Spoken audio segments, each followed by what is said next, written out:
The thing that bothered me now, like we said, Roma's the only team that's in Europe, right? All Italian teams are gone. Fair enough. This conversation is not for Atalanta and Lazio. I want to just say that I exclude them from the conversation. When I was hearing Allegri talk last night, I agree with Allegri in a lot of his philosophies. Like, I think that Allegri's a very intelligent person. I think he's more intelligent than I think people give him credit for. And he was talking about this for years, about the Italian mentality and the way that just we see things in Italy. And I hate the scared approach that we have in Italy. Of the mentality that we have is terrible. Like, honestly, I'm ready for fresh ideas. I'm ready for new, coaches from different leagues, from different countries that could give a real winning spirit to these teams. Because I'm sick of it at this point. And I agree with Allegri, where they asked him about this. They asked him about the mentality. He said, "Is it just a mentality issue for these teams?" He said, "It is mentality, but it's in the culture of the country." He's like, it's a cultural problem more than anything, that this is how we've grown up. He says we don't put enough emphasis on the players, and we put too much emphasis on the tactics. And I agree with this, like, wholeheartedly. I'm totally on that board. And I know we've talked about, I really respect the Germans. I love the Germans as a model, just in their mentality. I always think about when they beat Brazil, right? And they just hammered them. They just kept going. Doesn't matter if you're winning 1-0, 2-0, 3-0. They have it in their mind that I want to keep winning, and I want to have this spirit that I'm not scared. I'm not scared. If I get a goal, if I score a goal, I'm not going to go in with that fear approach. And I really think in Italy, we have this mentality. We have this fear mentality where we dominated in the 90s, right? With our football. Football has evolved. Football has changed, but we have not. We have not adapted, and the other countries and other leagues have done better. And it's bothering me right now. Yeah, I listened to what he said. He had a lot to say. And he did say that it's part of the DNA. So if you go into a team, you have to know which team you're going to. And if you go into a team like Juve, Juve is a family business. They have a fiat. They have to be number one. They put a lot of sacrifice into everything they do, but you have to win. Winning is the most important thing. Then he said, I coach also AC Milan. Milan was Berlusconi. Berlusconi was a TV man. He was a movie man. He was a showman.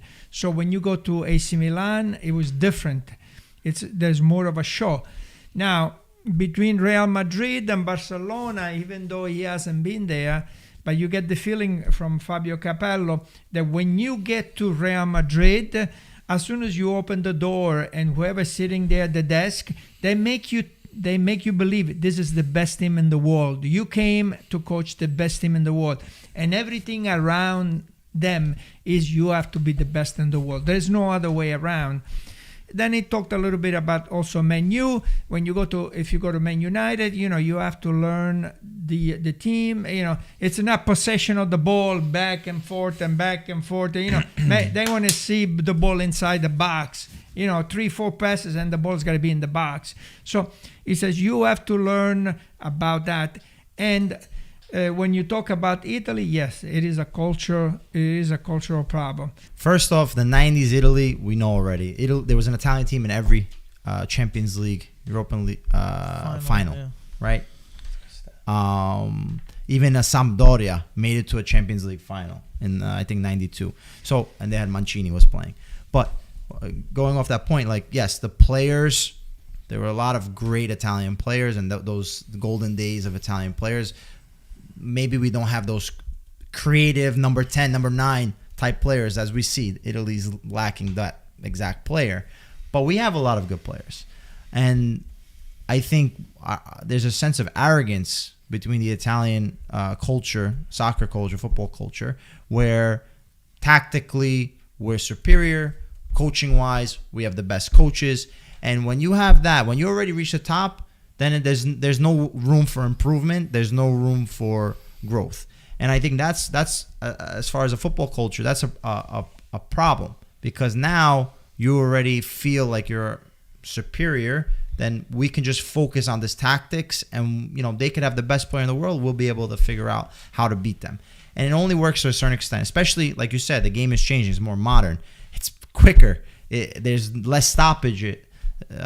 So now you don't have the time to regroup and be able to identify certain tactical problems. You know, if a guy is fast, he breaks down any tactical problems because you can recuperate and win a ball back, or you can beat the lines and dribble through. So there's all these different ideas. One thing that I can say also in Italy is we tend to say, oh no, we have to give time to the youth players. We have the mentality like, oh, he's not ready for the moment yet. Meanwhile, the Bayern Munich, the guy that scored versus Lazio, 17 years old. He comes on, he's starting Champions League game. Boom, go ahead, play, show what you got. And I think that also is needed for Italian football to go further, because that burst of energy and sometimes that being naive, you'll see more creativity. When you know that there's pressure, that's where you see these problems where they make a mistake in the past or there's too much tension. And in Italy, there's a lot of tension. You're 24/7, newspapers, everyone's fighting over you. And sometimes some youth, like you're just playing the game the way that you see and you don't feel the pressure sometimes, right? You're just saying, hey, I'm out there, I'm playing my game. So that's what I take out of that. I think Italy definitely has to learn and be more humble and get some top players. Yeah. It was on my mind, particularly this week, obviously with everything, with the Italian teams getting knocked out, just this sense of mentality being left behind in the dust. Honestly, I feel like we haven't adapted well. And then once Allegri said it, it was like, okay, like I really know that this is something, because when you see guys at that level say it. The other thing that Allegri said, 1 year he said, I play against Barcelona 4 times because I had nightmares about these guys.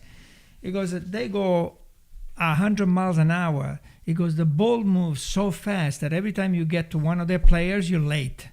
He says, we need to teach the young kids how to the technique in very fast. So they have to move the when you attack, the passes, they have to be very fast. And it's not this all this tiki-taka, and you go back and you tiki-taka. Because when you play against Barcelona, those guys, you can catch them. And they're unbelievable in their technique and their speed. The other thing that I told was something that I would like to say was these coaches, as a coach, you need to be at the service of the players. You there to provide a service to the players, make these players better. And I thought that was very interesting because sometimes the coach, they go there, and they say, okay, I'm in charge, and you do everything. No. He goes, you have a player there. You there for them. They're going to go and win the game for you. He goes, sometimes I made them lose a couple of games, but when they win, it's them making me win. So I thought that was really interesting. And the last thing that I would like to say is that champions, when you have a champions on the field, and when you have a champions on the and a great leader, the great leader is somebody that comes to you and brings some solution to the problem. If you come to me and you always have a problem, because you're not a great leader. Yeah, well said. Gaetano. Oh, no, sorry, not you. Will said. Allegri will said. Right. Yeah, that was Allegri. I almost gave you credit for that. But I feel like